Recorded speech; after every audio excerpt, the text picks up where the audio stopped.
Bismillahir Rahmanir Rahim. In the name of Allah, most gracious, most merciful. Dear brothers and sisters, we were talking about temporary marriage. And we mentioned some of the similarities between the temporary marriage and permanent marriage. And we said that in many fields, they are similar. There is no difference. The differences between these two marriages is only in these three things. First of all, in permanent marriage, separation will not happen except by divorce. In a permanent marriage, a man, if divorces his wife, then they will be separated. But in temporary marriage, it doesn't need to divorce. When the time expires and elapses, then the marriage will come to the end. For example, they have married with each other for 1 year or 2 years. After the time expired, then naturally they will be again like before. They will be strangers. They will not be a husband and wife any longer. This is one of the differences between these two marriages. The second difference is about inheritance. In permanent marriage, wife will inherit of her husband in case her husband dies. There is inheritance between a husband and wife. Wife from the husband and husband from the wife will inherit. But in temporary marriage, there is no inheritance because it is temporary, of course, and it is quite logical and natural. And finally, the difference is that in permanent marriage, an-nafaqah, or to pay for the expenses of the wife, it is a responsibility on the shoulder of the husband. But in temporary marriage, no. There is no such responsibility, such obligation. Of course, if out of that temporary marriage there are some children, then the man must pay for the expenses of the children because these are his legal children and he has to take care of them.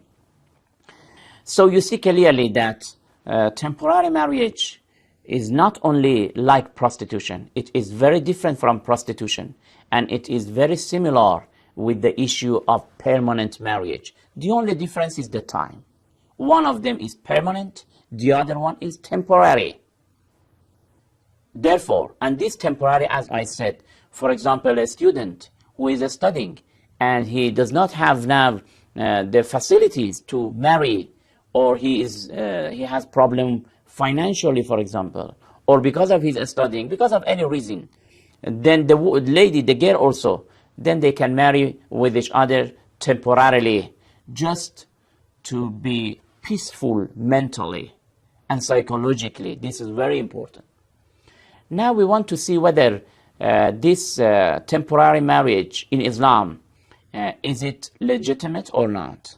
When we talk about the legitimacy of this marriage, we want to say that yes, it is legitimate, it is lawful, and it is in fact commanded or issued this verdict by the Holy Prophet of Islam, Prophet Muhammad sallallahu alaihi wasallam.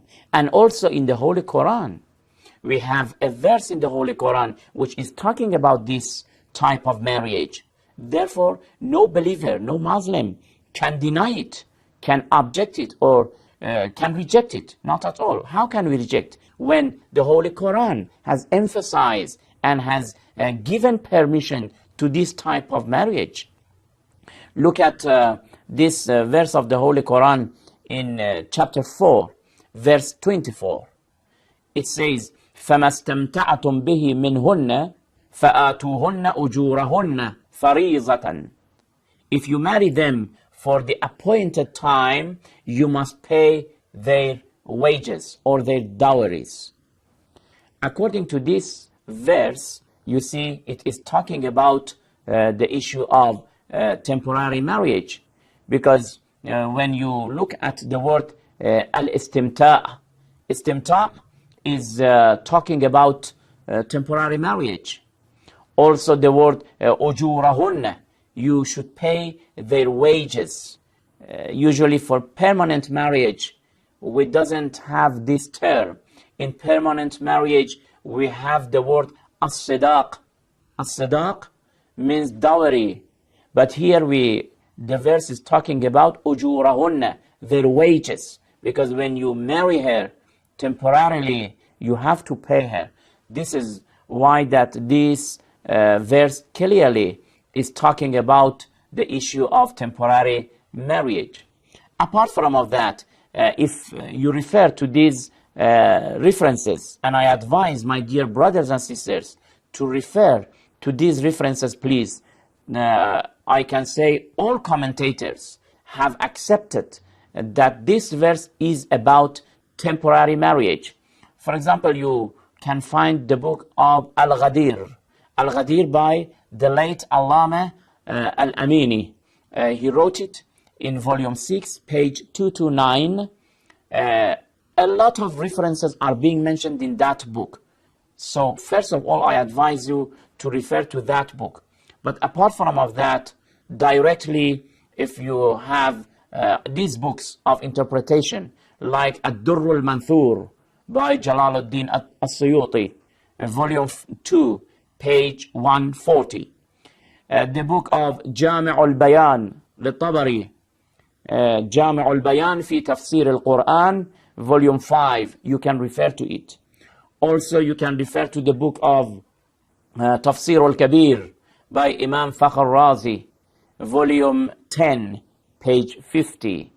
Also, you can refer to the book of Tafsir al-Kashaf by Zamakhshari, volume 1, page 498. These are some of the references that clearly they are talking about the issue of temporary marriage, and unanimously all these commentators have said that this verse of the Holy Quran in chapter 4, verse 24, is talking about temporary marriage. Therefore, when it is permitted by Allah subhanahu wa ta'ala, when it is allowed, it is lawful in Islam by the Holy Quran, by Prophet Muhammad sallallahu alaihi wasallam, then we cannot deny it, we cannot reject it, we can't say we don't like it.